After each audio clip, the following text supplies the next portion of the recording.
Baik, Assalamualaikum warahmatullahi wabarakatuh, Bapak Ibu sekalian. Selamat subuh, selamat pagi, selamat malam, selamat maghrib, selamat apapun bagi Bapak Ibu sekalian yang kiranya sedang menyaksikan materi kali ini dalam waktu apapun di mana teman-teman bisa menyempatkan diri untuk sekedar belajar. Alhamdulillah, patut disyukuri teman-teman. Di masa yang serba sulit ini, kita masih bisa dikasih kesempatan untuk belajar. Bagi saya juga bisa untuk berbagi ilmu. Dan yang terpenting adalah kita semua dalam keadaan sehat selalu, sehat walafiat, berbahagia, bergembira, dan juga memiliki rezeki yang cukup untuk sekedar makan dan juga menolong orang lain. Saya harap selalu lestari ya, semua keadaan yang baik ini. Dan kalaupun memang Bapak Ibu sekalian sedang dalam keadaan yang kurang baik, saya harap Bapak Ibu segera dienyahkan hal-hal buruk tersebut, segera diangkat dari kesulitan, segera diangkat dari sakit, segera dijauhkan dari hal-hal yang kiranya tidak atau membuat Bapak Ibu sekalian sulit. Saya harap semoga bisa segera usai. Kita harus bergembira ke depannya, bahagia seterusnya, dan juga hal-hal baik, panjang umur selalu untuk teman-teman. Panjang umur, hal-hal baik untuk kawan-kawan. Nah, baik kawan-kawanku sekalian yang sudah menyempatkan diri untuk kuliah secara tidak langsung ini. Nah, hari ini teman-teman kita akan membahas esensi dari sebuah sila yang bisa jadi juga merupakan jembatan. Bagi saya, sila ini merupakan jembatan bagi bagaimana sebuah konsep matang, sebuah manusia dihubungkan dengan cita-cita sebuah bangsa itu sendiri. Nah, teman-teman, seperti yang sudah dipelajari pada pertemuan sebelumnya, khususnya sila ketuhanan dan sila kemanusiaan, saya refresh kembali buat teman-teman, bahwa pada prinsipnya sila ketuhanan dan sila kemanusiaan itu merupakan dua sila yang sulit untuk dipisahkan. Saya selalu bilang dalam beberapa momentum, sila ke-1 dan sila kedua itu adalah bagaikan adik kakak yang sulit untuk dipisahkan. Nah, apa maksudnya? Jika berbicara tentang ketuhanan, khususnya ketuhanan dalam aspek Pancasila, kita tidak bisa meminggirkan urusan-urusan kemanusiaan dalam beragama atau dalam interaksi kita dengan Tuhan. Artinya apa, teman-teman? Pancasila itu merestui agama yang memberikan cinta kasih, apapun agamanya.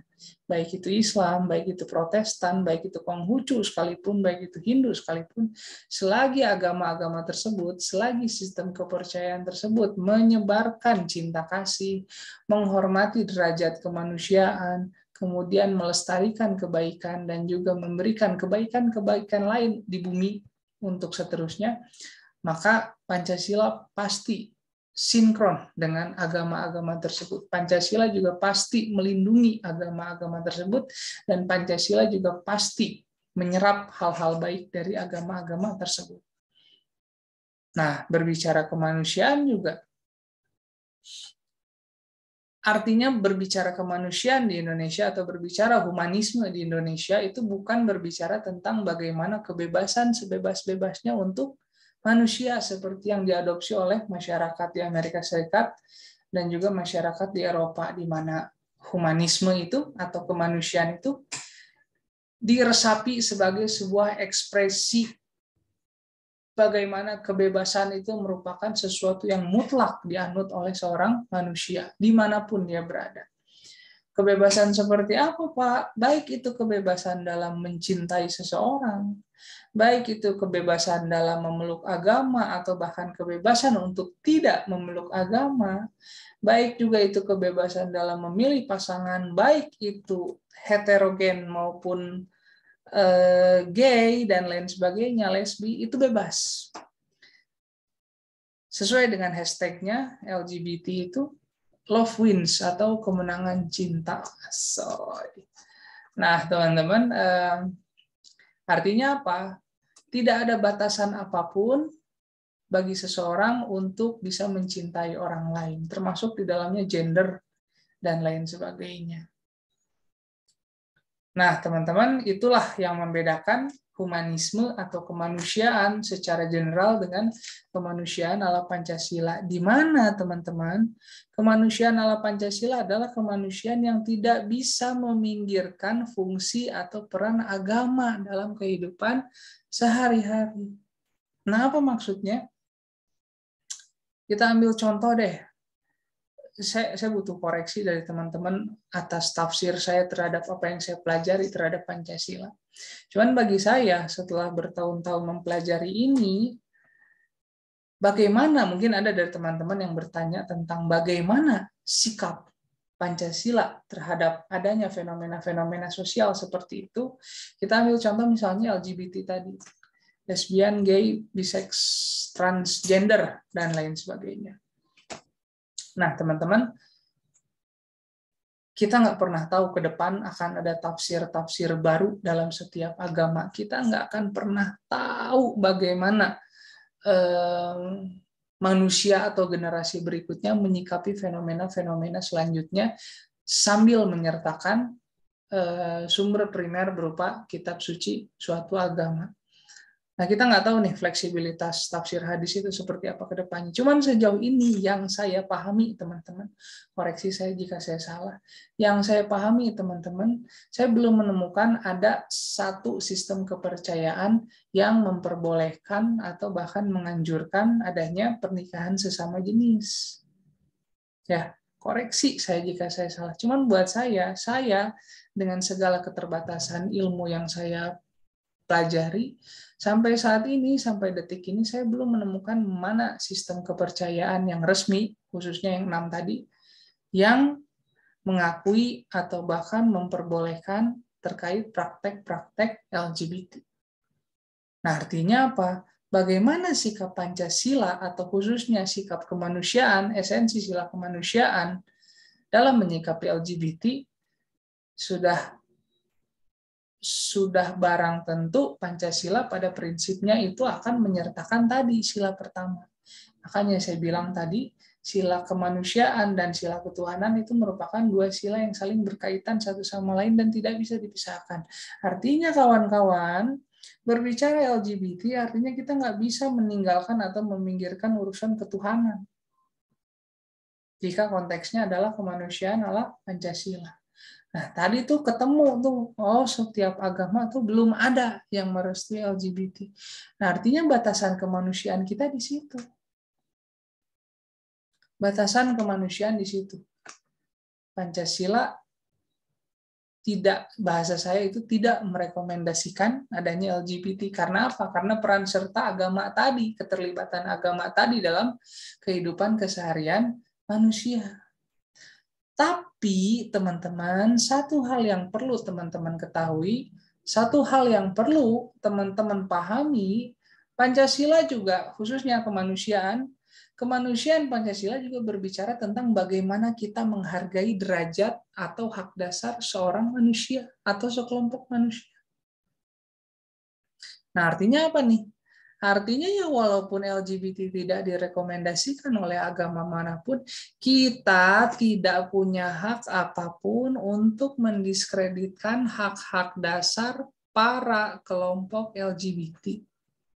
Walaupun dia misalnya gay, kemudian ada yang bilang dalam agama dilarang, bukan berarti kita berhak sewenang-wenang mempersekusi gay yang sedang jalan, sedang tenang-tenangnya, tahu-tahu sini loh. Dasar gay terkutuk, pukulin, nggak ada. Nggak boleh. Dalam Pancasila nggak boleh. Tidak ada seorang pun yang berhak menghakimi atau menjustifikasi kelompok minoritas yang ada di Indonesia. Itu merupakan amanat Pancasila, itu juga merupakan amanat sila pertama khususnya toleransi. Artinya nggak boleh tuh Anda mentang-mentang Anda itu ustadz, mentang-mentang Anda itu haji 3 kali, gelarnya HHH di depan, kemudian melihat ada laki-laki, kewanita-wanitaan, Anda langsung ambil parang, bacok. Waduh, itu sangat jauh dari prinsip-prinsip Pancasila. Prinsip-prinsip dasar Pancasila jauh banget itu, teman-teman. Nah, sikap kita bagaimana, Pak? Hargai hak dasar mereka. Walaupun dia gay, walaupun dia lesbian, walaupun dia transgender, selagi dia manusia, selagi dia kemudian tidak mengganggu orang lain, selagi dia tidak membuat hal-hal yang kiranya juga membahayakan nyawa orang lain, ya teman-teman nggak punya hak sedikit pun untuk mempersekusi mereka. Mereka masih punya hak dasar sebagai seorang manusia. Mereka masih punya hak dasar untuk terbebas dari rasa takut. Mereka masih punya hak dasar untuk bekerja, mendapatkan penghidupan yang layak. Mereka juga masih punya hak dasar untuk kiranya membela negara. Bukan berarti mereka kelompok minoritas, maka kemudian mereka kehilangan hak-hak dasarnya sebagai warga negara Indonesia karena LGBT. Nggak bisa kayak gitu, nggak ada. Kita wajib, kita patut menghormati kelompok tersebut, khususnya sebagai manusia seutuhnya. Itu amanat yang paling tinggi dari kemanusiaan adalah Pancasila. Walaupun dia berbeda, walaupun dia kelompok minoritas, walaupun dia bagi beberapa orang berseberangan dengan agama, tapi selagi dia tidak membuat kerusakan, selagi dia tidak meresahkan orang lain dengan mengancam nyawa orang lain, ya kita jangan sok-sokan menjadi pahlawan, kita jangan sok-sokan menjadi nabi, kita jangan jadi nabi tanpa umat. Orang nggak ada yang nyuruh, tahu-tahu ceramah. Orang nggak ada yang nyuruh, tahu-tahu menjustifikasi orang. Nah itu yang gawat, teman-teman. Ya. Artinya kita juga harus adil sejak dalam pikiran. Artinya, sebenci-benci apapun Anda terhadap suatu objek, Anda juga harus melihat kebaikan, setitik kebaikan dari orang tersebut. Toh banyak berseliweran, kalau teman-teman dulu sering ngaji, pernah kan mungkin mendengar sebuah kisah di mana ada seorang pelacur yang kemudian masuk surga. Pelacur masuk surga, kan heran tuh. Amalannya apa sampai dia kemudian masuk surga? Wah, ternyata amalannya memberi minum anjing yang kehausan. Anjing pula binatang yang najis. Dari logik manusia yang sangat terbatas itu pasti berpikir dan menggugat. Nah, geus ngabondon, geus ngalonte, mere inum ke binatang yang najis, kemudian masuk surga. Nggak adil, nggak fair, dan lain sebagainya. Bentar dulu. Lu siapa minta keadilan, minta tuntutan kepada Tuhan, Sang Pencipta, Sang Pemilik Maha Segalanya. Ya. Makanya kemudian akhirnya kita bisa tangkap urusan surga, urusan neraka itu merupakan hak prerogatif Tuhan semesta alam. Ya. Urusan surga, urusan neraka itu adalah urusan personal antara Anda dengan Tuhan Anda masing-masing. Tuhan saja Maha Pemaaf kok. Ya lu siapa membatasi orang untuk bertaubat? Orang nggak pakai jilbab, dihakimi jauh dari agama. Orang nggak pakai celana cingkrang, masuk neraka. Orang jenggotnya nggak tumbuh, ahli neraka. Ya kasihan orang-orang yang nggak ada jenggot, itu nanti masuk neraka. Percuma udah sholat, udah menolong orang tuanya, dan lain sebagainya. Nah, tadi merupakan pengantar bagaimana kemanusiaan dan ketuhanan itu merupakan dua sila yang berkaitan satu sama lain. Nah, kenapa saya merefresh kembali pembahasan tersebut? Karena pada prinsipnya, teman-teman, berbicara ketuhanan, berbicara kemanusiaan, keduanya merupakan prasyarat dari terwujudnya sila ketiga, yakni Persatuan Indonesia. Kemanusiaan dan ketuhanan pada prinsipnya merupakan prasyarat lahirnya Persatuan Indonesia. Nah, apa tuh maksudnya, Bapak? Ketika seorang manusia, ketika suatu masyarakat, ketika suatu rakyat dalam sebuah negara, masing-masing dari kepala tersebut sudah menjalankan prinsip-prinsip kemanusiaan, seperti contohnya menolong kepada sesama, seperti contohnya mentoleransi perbedaan, seperti contohnya melindungi kelompok minoritas, seperti contohnya solidaritas, seperti contohnya misalnya adil dan beradab dalam menyikapi apapun, seperti contohnya menjalankan agama dengan sebaik-baiknya ajaran tanpa mempelajari tafsir-tafsir yang keliru maupun sempalan. Nah, itulah kemudian syarat utama supaya persatuan Indonesia itu bisa terwujud. Emang bisa kita menyatukan orang satu punya motif menguasai aset negara untuk kepentingan pribadi. Kemudian ada orang lain juga yang punya motif hidup itu untuk menikahi banyak perempuan. Poligami sampai 700 perempuan. Nah, bisa nggak kita menyatukan itu semua? Dengan tiba-tiba kita membawa bahwa kita ingin membentuk sebuah negara nih, Bapak yang poligami, Bapak yang serakah terhadap harta, bisa nggak ikut saya? Saya pikir sulit ya teman-teman. Prasyarat persatuan Indonesia adalah bagaimana masing-masing dari kita itu membuka pikiran, membuka hati, membuka mata, membuka diri terhadap sebuah perbedaan. Bersatu dalam konteks Indonesia artinya menerima setiap perbedaan supaya kita bisa bersama-sama menginjak batu loncatan untuk sampai kepada cita-cita akhir kita. Seperti apa yang disampaikan di pembukaan. Nah, itu maksudnya teman-teman kenapa persatuan Indonesia itu memerlukan prasyarat kemanusiaan dan ketuhanan.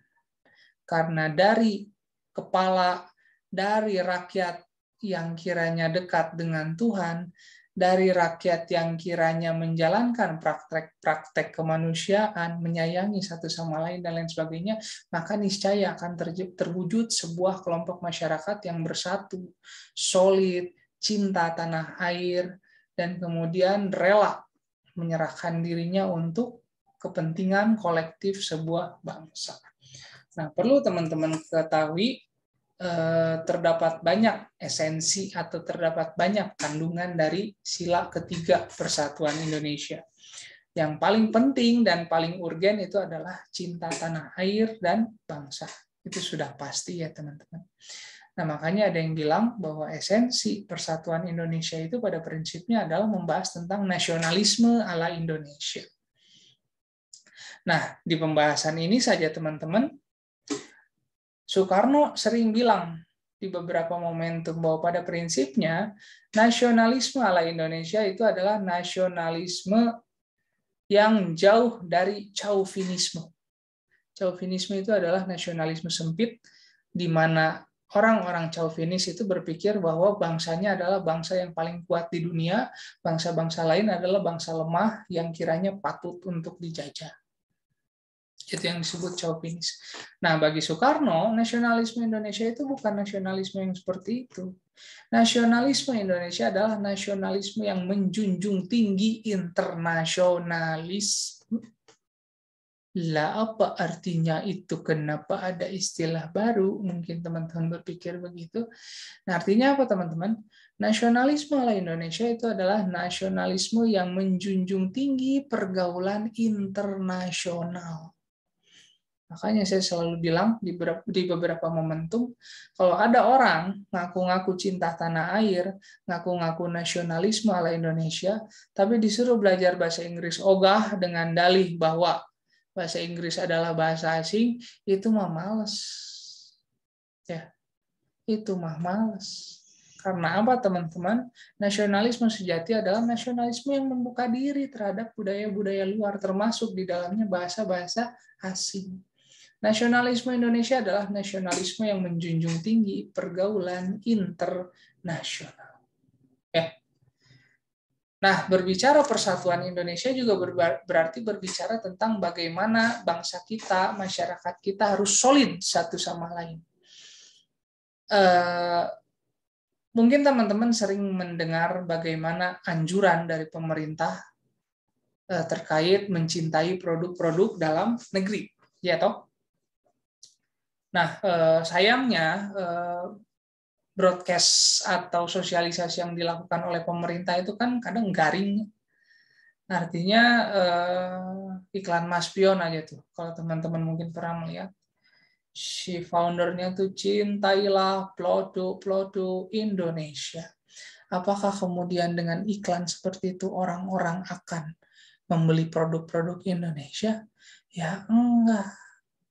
Sayangnya banyak orang yang tidak berhitung atau bahkan tidak menyadari bahwa menggunakan atau mencintai produk-produk Indonesia itu adalah lebih dari nasionalisme itu sendiri.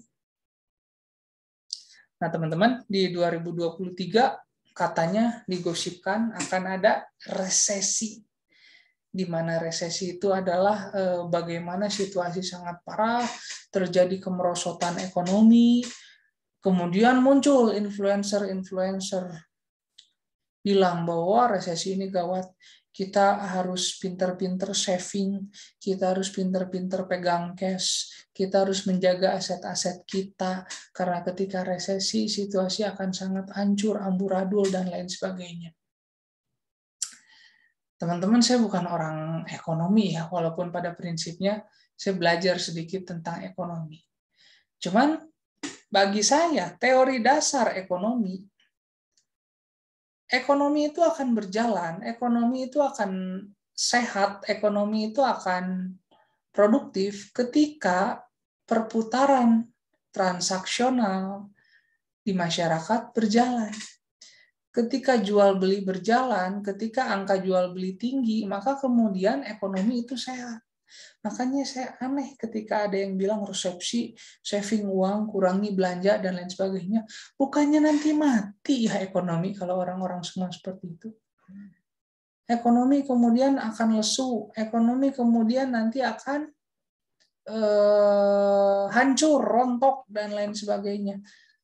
Wah gawat itu kalau misalnya semua orang saving money tanpa belanja apapun, banyak nanti kemudian perusahaan-perusahaan yang gulung tikar. Jadi malah resesi kalau kayak gitu. Nah, padahal kita dulu pernah kan, secara nggak sadar teman-teman mungkin tidak menyadari bahwa 2020 juga sebenarnya kita tuh merasakan apa yang dianggap orang-orang sebagai resesi. Tanda-tandanya tuh ada tahun 2020, cuman kita nggak sadar aja karena kan ramainya COVID tuh. Nah itu juga situasi ekonomi kacau kan, tapi kita bisa lepas dari itu karena apa? Karena soliditas masyarakat kita. Banyak yang bilang, wah kurangi budaya konsumtif, kurangi belanja dan lain sebagainya, kurangi belanja yang tidak perlu dan sebagainya. Ya kalau kaitannya untuk manajerial keuangan personal sih ya mungkin make sense, tapi teman-teman juga harus ingat ketika teman-teman men-top up ShopeePay untuk membeli produk-produk lokal, Anda sudah menyelamatkan Anda sudah menyelamatkan toko yang baru merintis. Anda sudah menyelamatkan anak-anak yang sedang melanjutkan sekolah di mana biaya sekolahnya itu dibiayai dari hasil jualan orang tuanya. Banyak orang-orang yang terbantu dari proses ekonomi tersebut. Nah, bagaimana kita mencintai produk-produk dalam negeri, bagaimana kita menjalankan esensi persatuan Indonesia, ya diwujudkan dengan itu tadi, mencintai produk dalam negeri. Jadi tidak sesederhana mencintai produk dalam negeri adalah cinta produk dalam negeri, barang luar negeri itu adalah barang sampah yang tidak perlu kita beli, tidak perlu kita dukung. Bukan seklise itu, teman-teman. Tapi berbicara mencintai produk-produk Indonesia adalah berbicara tentang bagaimana kita menyehatkan ekonomi kita sebagai sebuah bangsa. Jangan, aduh saya biasa pakai sepatu Adidas, kalau pakai Brodo yang lokal gitu, aduh kayaknya enggak deh. Soalnya kurang bergengsi gitu, waduh. Repot teman-teman kalau kayak gitu. Atau teman-teman misalnya apa? Biasa menggunakan brand-brand luar seperti Nike, kemudian pakai Erigo, malu.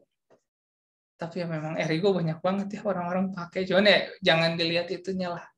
Kita apresiasi aja bahwa banyak ternyata brand-brand lokal yang sekarang sudah mulai naik. Brand-brand lokal yang kemudian sudah mulai struggling untuk menjadi sebuah kontender atau pesaing dalam kehidupan dalam perekonomian nasional kita sekarang ini. Nah, artinya teman-teman, esensi persatuan itu adalah bagaimana kita solid sebagai suatu bangsa. Persatuan Indonesia itu juga bagaimana kita mementingkan terlebih dahulu kepentingan nasional daripada kepentingan pribadi dan lain sebagainya. Nah, makanya tadi saya selalu ulang-ulang, kita perlu masyarakat yang memanusiakan sesamanya. Kita perlu masyarakat yang adil sejak dalam pikiran. Kita perlu masyarakat yang memanusiakan manusia. Untuk apa? Supaya terwujud persatuan yang diharapkan oleh para founding fathers, di mana ke depannya setelah kita solid, baru kita bisa menentukan cara-cara musyawarah yang sehat, baru kemudian kita bisa mewujudkan sebuah cita-cita kita bersama, yakni keadilan sosial, khususnya bagi seluruh rakyat Indonesia. Nah, itu tadi teman-teman gambaran bagaimana keterkaitan antara sila 1, sila kedua, dan sila ketiga. Saya harap teman-teman mulai mempraktekkan prinsip-prinsip dasar Pancasila agar teman-teman bisa membuktikan kepada orang-orang yang mengkritisi bahwa Pancasila sudah usang, Pancasila sudah ini, Pancasila sudah itu, bahwa itu tidak benar. Saya selalu berkeyakinan bahwa Pancasila itu bukan sesuatu yang usang. Belum. Karena apa? Karena banyak dari kita, masyarakatnya, yang belum memahami secara mendasar prinsip-prinsip dasar Pancasila yang mulia. Nah, yang bilang belum teruji atau kemudian sudah usang itu bingung juga saya. Mau ngujinya gimana? Toh teman-teman juga jangan-jangan belum paham esensi-esensi dasarnya. Belum paham, tahu-tahu nyebrang pengen khilafah. Wah, repot itu. Nanti dulu lah.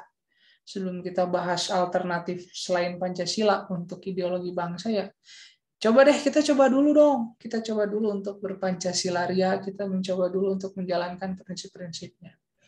Baru setelah kemudian kita menjalankan prinsip tersebut dan ternyata di lapangan memang masih begini-begini aja, baru kita diskusi terkait alternatif.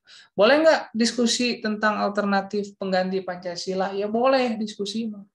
Ya, diskusi mah boleh aja. Toh Pancasila juga melindungi kebebasan berpendapat. Tapi kemudian jika ada upaya-upaya ke arah menggulingkan Pancasila, padahal Pancasila belum berjalan sepenuhnya, padahal kemudian banyak prinsip-prinsip dasar yang belum dijalankan oleh masyarakat, kemudian terburu-buru menjalankan prinsip dasar baru, itu yang repot. Ya, demikian teman-teman yang bisa saya sampaikan untuk teman-teman. Mohon maaf seadanya materi yang saya berikan. Mohon maaf tidak ada video-video pendamping, tidak ada slide-slide, tidak ada meme-meme lucu. Ini adalah keterbatasan saya sebagai seorang dosen yang nyatanya tidak menguasai editing, kemudian tidak menguasai audio vlogger, seni-seni vlogging itu saya nggak menguasai. Cuman ya mau bagaimanapun, ini ikhtiar saya supaya teman-teman tercukupi asupan materinya, dan saya harap pertemuan ini bagaimana teman-teman nonton video ini, lepas dari situ semoga minimal saya bisa memberikan perubahan walaupun sekecil-kecilnya di kehidupan teman-teman. Mungkin begitu yang bisa saya sampaikan teman-teman. Sekali lagi saya harap semoga teman-teman sehat selalu, berbahagia, gembira selalu. Terima kasih sudah menyempatkan untuk nonton dan juga menyempatkan diri untuk belajar. Semoga bisa menjadi amal ibadah. Terima kasih. Assalamualaikum warahmatullahi wabarakatuh.